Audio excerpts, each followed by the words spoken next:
Pertama sekali, rasa syukur yang mendalam senantiasa kita aturkan kepada Allah Subhanahu wa Ta'ala yang senantiasa melimpahkan rahmat dan karunia kepada kita sebagai hambanya.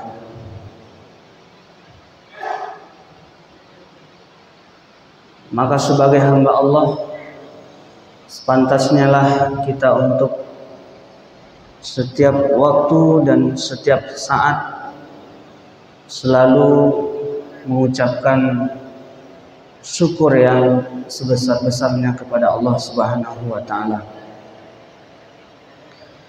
yang membuat seorang hamba itu kecewa adalah karena keinginannya yang tidak kesampaian. Yang membuat seseorang itu menjadi gelisah adalah karena ada hal-hal yang ingin dia tuju tapi tidak kesampaian. Tetapi di balik semua itu, Bapak kaum muslimin jemaah subuh yang dimuliakan Allah, orang-orang yang ikhlas menggantungkan harapannya hanya kepada Allah Subhanahu wa Ta'ala, maka tidak akan ada kekecewaan di dalam hidupnya.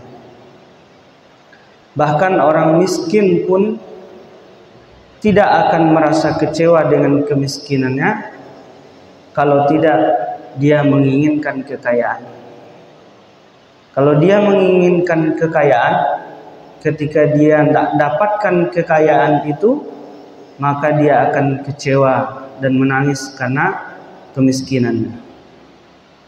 Merasa Allah tidak hadir, merasa dia terzalimi. Tapi orang-orang yang menggantungkan harapannya hanya kepada Allah Subhanahu wa Ta'ala, maka tidak akan ada kekecewaan dalam dirinya.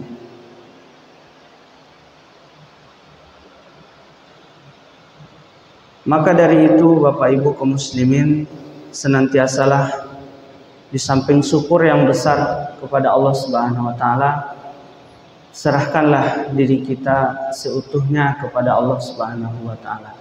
Karena inti daripada agama itu adalah menyerahkan diri kita kepada Allah.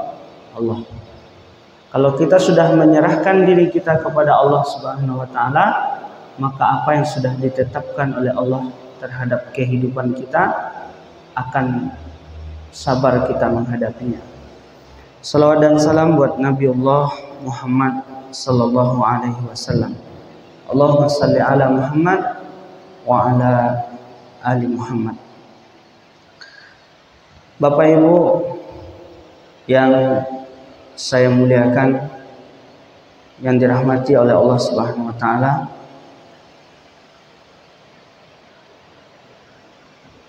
pada malam kemarin kita sudah menyebutkan bahwasanya di antara orang-orang yang dirindukan oleh pintunya surga Allah adalah orang-orang yang berpuasa. Dan yang dipanggil oleh salah satu pintu dari pintu surga itu yang bernama Ar-Rayyan adalah orang-orang yang berpuasa. Maka dari beberapa yang kita lihat, kita hayati dari beberapa tulisan, bahkan dijelaskan di dalam hadis, ada 8 daripada pintu surga itu yang akan memanggil umat manusia lewat amalan-amalannya tersendiri. Sebagaimana yang dijelaskan di dalam hadis an Abi Hurairah radhiyallahu anhu, anin Nabi sallallahu alaihi wasallam, man anfaqa zawjain min syai'in minal asya'i fi sabilillah du'iya min abwab ya'nil jannah ya Abdullah hadza khair. Siapa yang berinfak sedikit saja untuk 2 kendaraan di jalan Allah Azza wa Jalla, maka dia akan dipanggil dari pintu-pintu surga. Faman kana min ahli shalah du'iya min babis shalah. Jika ia adalah ahlinya daripada salat, dia akan dipanggil dari babus shalah, pintu salat. Jika ia ahlinya salat, maka dia akan dipanggil dari pintu salat. Jadi selain daripada Ar-Rayyan, pintunya puasa, ada babus shalah, pintu salat. Siapa yang akan dipanggil? Tentu orang-orang yang mempunyai keistimewaan daripada salatnya. Mungkin gemar dia salat sunat, ada yang dia istimewakan daripada salatnya, maka orang-orang seperti ini akan Allah panggil dari pintu salatnya. Haus dia akan salatnya, tidak sekedar hanya persoalan wajib dia tunaikan, tapi persoalan sunat pun dia merasa haus untuk melaksanakannya. Belum lagi suruknya, belum lagi duhanya, belum lagi hajatnya, belum lagi tahajudnya, belum lagi zikirnya. Selalu dia ingin kejar, dan selalu ada harapan dalam hatinya dengan salat itu. Dia akan dipanggil melalui yang namanya babus shalah, pintu daripada salat. Kemudian dijelaskan oleh Nabi sallallahu alaihi wasallam, faman kana min ahlil jihad du'iya min babil jihad. Jika ia adalah ahlinya berjihad di jalan Allah Subhanahu wa taala, maka ia akan dipanggil dari pintu jihad. Jihad itu bisa di mana saja, Bapak Ibu kaum muslimin rahimakumullah. Bahkan menuntut ilmu pun berjihad di jalan Allah Subhanahu wa taala. Orang yang bekerja di pemerintahan kemudian menegakkan kebenaran, mereka juga berjihad di jalan Allah Subhanahu wa taala. Kita yang berupaya umpamanya berdagang dan segala macamnya, lalu menegakkan kebenaran dengan dagangan kita, berjihad di jalan Allah Subhanahu wa taala. Maka jangan salahkan kalau kita dipanggil oleh Allah Subhanahu wa taala dalam proses berjihadnya kita, maka ada satu pintu yang akan memanggil kita babul jihad, pintu daripada jihad. Bapak Ibu kaum muslimin jemaah subuh yang dimuliakan Allah Subhanahu wa taala, wa man kana min ahli sadaqah du'iya min babil sadaqah. Siapa yang ahli sedekah di antara kita? Mungkin sedekahnya secara terang-terangan, mungkin sedekahnya secara sembunyi-sembunyi, namun gemar dia bersedekah, hobi dia bersedekah. Ada kepuasan tersendiri ketika dia mengeluarkan harta yang diberikan Allah kepadanya di jalan Allah Subhanahu wa taala, maka akan dipanggil dari salah satu pintu surga yang bernama babus sedekah. Hendaknya Bapak Ibu dipanggil, maka gemarlah bersedekah. Jemaah subuh yang dimuliakan Allah Subhanahu wa taala, wa man kana min ahli siyam du'iya min babil siyam wa babil ar-rayyan. Ini yang gemar berpuasa ini, terutama pada bulan suci Ramadan ini, dia khusyukkan puasanya karena iman dan keyakinannya kepada Allah Subhanahu wa taala, maka itu yang kita sebut dia akan dipanggil dari salah satu pintu surga yang dinamakan Ar-Rayyan. Sehingga dari hadis yang disebutkan di atas, banyak pendapat daripada ulama tentang nama-nama dari pintu surga tersebut. Tapi mayoritas ulama menyetujui ada 4 yang disebutkan di situ. Pertama, babus shalah, pintu salat. Itu yang Allah khususkan di antara orang-orang yang gemar melaksanakan perintah Allah, gemar melaksanakan salat, haus akan salatnya, maka akan dipanggil dari pintu salat. Kemudian babul jihad, orang yang berjihad di jalan Allah Subhanahu wa taala. Pagi ini pun Bapak Ibu mampu berdiam diri duduk di sini setelah subuh meskipun mata mengantuk dan segala macam, jihad dalam menuntut ilmu. Maka tatkala Allah panggil kita hari ini, maka proses jihad kita mudah-mudahan Allah panggil kita dari pintu jihad yang berada di surga. Kemudian babus sedekah, pintu daripada sedekah. Dan yang keempat disetujui adalah babus ar-rayyan, pintu daripada surga yang akan memanggil orang-orang yang berpuasa. Itu 4 yang disetujui. Lalu mana yang 4 lagi? Banyak dijelaskan dalam beberapa hadis. Ada yang menamakannya babul khuziminal ghaiza, pintu menahan marah. Jadi kalau mampu Bapak Ibu menahan marah, kesal, meskipun kita berada dalam kebenaran tadi, mampu menahan marah tadi, maka salah satu pintu di surga Allah sediakan bagi orang-orang tersebut. Mampu memaafkan kesalahan orang lain. Kan ada ceritanya Bapak Ibu kaum muslimin rahimakumullah, tatkala Nabi SAW duduk bersama para sahabatnya, kemudian masuk seseorang melalui pintu daripada masjid, kemudian Nabi katakan dia adalah ahlinya surga. Bahkan sampai 3 kali Nabi katakan dia adalah ahlinya surga. Tetapi kemudian seorang sahabat yang berkunjung ke rumah orang tersebut melihat tak ada keistimewaan daripada ibadah yang ia lakukan. Salatnya, puasanya, setelah diteliti sampai 3 hari diteliti, tidak ada yang spesial daripada ibadahnya. Namun tatkala sahabat tadi mau izin pulang, apa yang dia sebutkan? Engkau terlupa. Engkau lupa melihat aku ketika hendak memejamkan mata.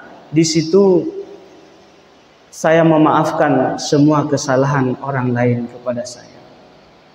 Jadi berapa besar pun kesalahan orang lain kepada kita lah umpamanya, maka maafkanlah. Bahkan Nabi sebutkan, itulah ahlinya daripada surga. Dan mampu menahan marahnya kita. Sekarang kan enggak, jangankan mampu menahan marah, bahkan orang yang marah pun ke kita, kita bisa lebih besar kemarahan daripada orang tersebut. Ya Allah, padahal itulah orang-orang yang akan dipanggil oleh salah satu pintu ketika mampu menahan amarahnya.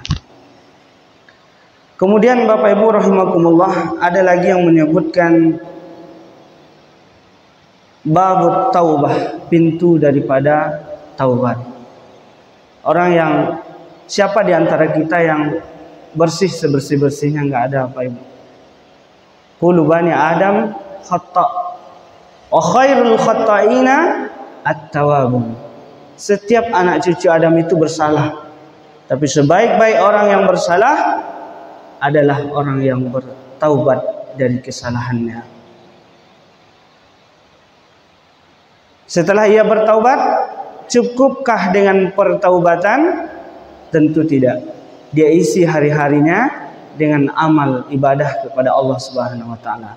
Maka orang-orang yang seperti ini juga disebutkan oleh beberapa ulama akan dipanggil oleh salah satu pintu di surga yang bernama babut taubah, pintu daripada taubat.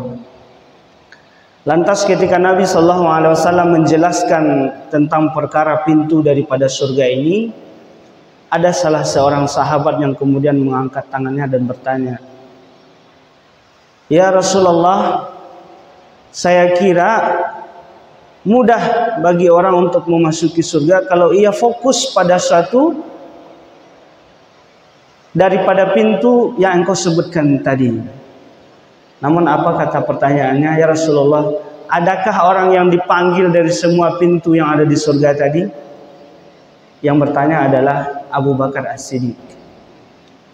Kata Nabi SAW, "Saya berdoa, engkaulah salah satu di antaranya orang yang akan dipanggil dari semua pintu yang berada di surga." Semua pintu, Pak, Bu. Pintu sholatnya, pintu sedekahnya, pintu jihadnya, pintu taubatnya, pintu daripada puasanya. Nah, kita mau dipanggil yang mana, Pak Ibu? Atau terlewat semuanya? Pintu sholat lewat, pintu taubat lewat, pintu sedekah lewat. Maka upayakanlah dengan semaksimal mungkin. Hanya kita berupaya semaksimal mungkin. Allah tak memberatkan kita.